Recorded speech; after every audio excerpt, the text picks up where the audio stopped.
Assalamualaikum warahmatullahi wabarakatuh. Waalaikumsalam warahmatullahi wabarakatuh. Perkenalkan, kami dari kelompok A4 kelas 1A yang beranggotakan Resti, Rifa, Rihadatul, Rizka, Yasmin Salwa, Yasmina Zahra, Serlia Madarela, Zahra Raya, Sylvia Puji, Riza Palevi, Syahla Salsabila, Tio Maulana, Rizky Maulana, dan Yovan Ari Pratama.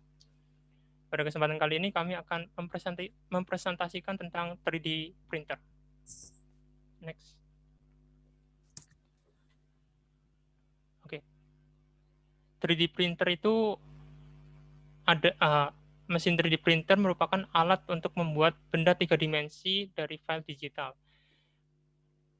Di mana proses 3D printer ini menggunakan proses aditif. Nah, tahap-tahapnya itu objek dibuat dengan meletakkan lapisan tipis secara berurutan sampai objek terbentuk sesuai dengan bentuk yang diinginkan. Dan masing-masing lapisan ini dapat dilihat sebagai potongan melintang horizontal yang diiris tipis-tipis dari objek yang akhirnya membentuk suatu benda 3 dimensi. Next.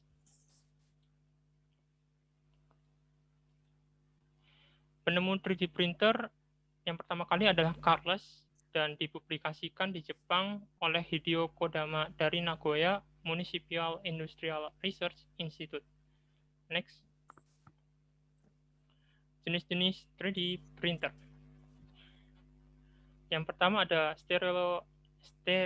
stereolitografi atau SLA yang merupakan printer 3D pertama sejak tahun 1980. Cara kerjanya yaitu mencetak selapis demi selapis material yang ditumpuk secara berurutan sampai membentuk bangunan yang diinginkan. Untuk pemrogramannya kita bisa menggunakan program CAD. Oke. Yang kedua, selective laser sintering. Selective laser sintering itu menggunakan material berwujud bubuk yang berbahan dasar kaca, nilon, bahkan keramik. Dibandingkan dengan SLA, selective laser sintering ini mempunyai suku cadang yang lebih kuat, meskipun hasilnya cenderung kasar. Nah, biasanya selective laser sintering ini digunakan untuk produksi material yang bervariasi. Lalu yang ketiga ada Fuse Deposition Modeling atau FDM. FDM ini merupakan tipe yang paling hemat biayanya, ramah lingkungan, dan cetaknya relatif cepat. Tapi memiliki kekurangan yang mana hasilnya agak kasar dan kurang kuat karena terbuat dari plastik. Biasanya digunakan oleh perusahaan terkenal seperti Nestle, Hyundai, Dial, dan lain-lain. Nah, FDM ini biasanya digunakan untuk membuat prototipe produk. Lalu yang keempat ada Digital Light Processing atau DLP. DLP ini menggunakan material resin plastik cair yang akan mengeras jika terpapar cahaya, di mana jenis cahayanya ini memakai layar proyektor dengan pencahayaan digital. Melalui pencahayaan digital, DLP mampu mencetak keseluruhan lapisan material sehingga prosesnya akan sangat cepat dan hasilnya juga beresolusi baik. Jenis DLP ini sering digunakan karena harganya terjangkau dan materialnya tidak terlalu kompleks. Selanjutnya akan dipresentasikan oleh teman saya.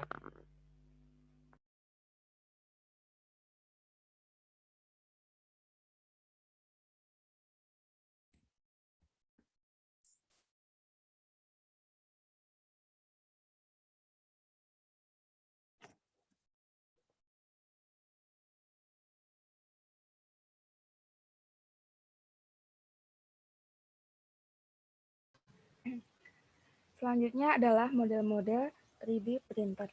Yang pertama adalah model Cartesian atau Classic printer. Bisa dilihat seperti gambar di bawah. Yang kedua adalah model Delta. Dan yang ketiga adalah model Polar. Selanjutnya Ada model Skara, model Universal ARM, dan model Tripteron. Selanjutnya adalah proses kerja 3D printer. Yang pertama, modeling objek 3D model. 3D ini dapat diciptakan menggunakan software khusus desain 3D. Software tersebut juga harus didukung oleh printer yang akan digunakan. Yang kedua adalah proses pencetakan. Mesin printer membaca desain 3D kemudian menyusun lapisan berturut-turut sehingga menjadi model virtual yang otomatis digabungkan agar membentuk sebuah objek lengkap yang utuh. Yang ketiga adalah proses finishing. Teknik yang bertujuan menyempurnakan ini juga bisa dilakukan dengan bahan yang berbeda atau multiple material, warna berbeda, atau multiple color. Selanjutnya yaitu ada kelebihan dan kekurangan 3D printer. Kelebihannya yang pertama yaitu waktu pencetakan relatif cepat.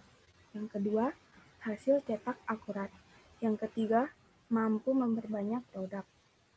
Kekurangannya yaitu kurang praktis, meningkatkan pembajakan, dan merebut pekerjaan manusia.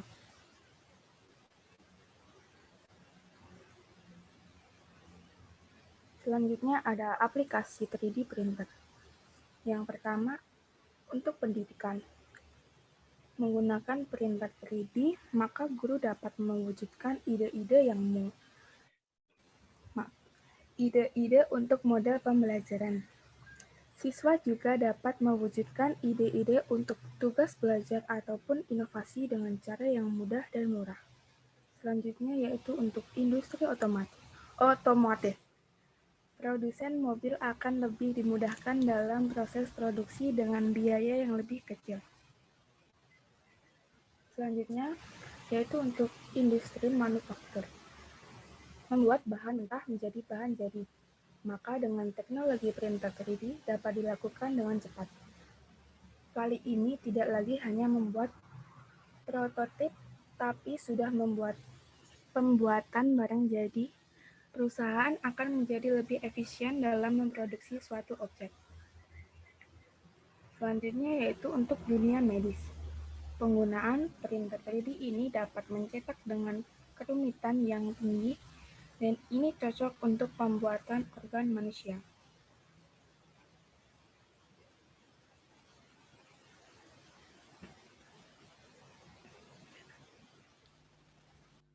Ya, sebelumnya tadi ada link YouTube, mungkin bisa ditonton oleh teman-teman untuk menambah wawasan kembali. Nanti kita akan taruh linknya di deskripsi ya. Mungkin sekian dari kami, kelompok 4. Kurang lebihnya mohon maaf. Wabillahi taufiq wal hidayah. Wassalamualaikum warahmatullahi wabarakatuh. Terima kasih. Waalaikumsalam warahmatullahi